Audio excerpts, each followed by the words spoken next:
Religious leaders are blasting Mayor Anise Parker's recent decision to expand the city's anti-discrimination policy. As we told you last week, Mayor Parker issued an executive order to include transgendered city employees in that policy. But today, the Houston Area Pastor Council called that move, quote, an attack on decency, and said that it should be overturned. KPRC Local 2 reporter Mary Benton talks to both sides in this growing controversy.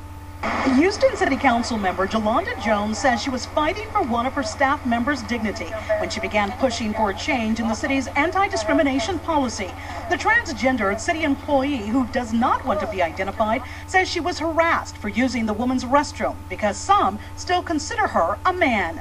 I mean, to see your staffer come to your office in tears, to see your staffer almost use a restroom on herself because restroom facilities aren't made available to her is unacceptable. The executive order only applies to employees in the city of Houston and not the entire city. Still, some believe it has gone too far. This was highly inappropriate for the mayor to take this action, knowing that twice before the voters of Houston have rejected this premise of extending recognition to sexual behavior under city law.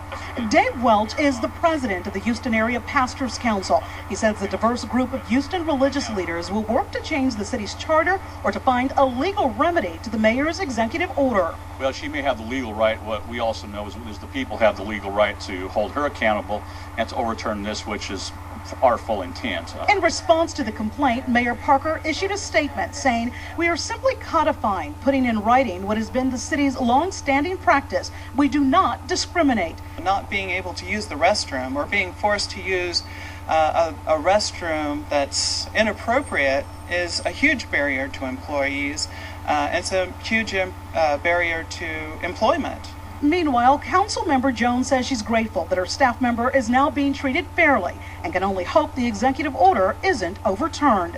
Mary Benton, KPRC Local 2.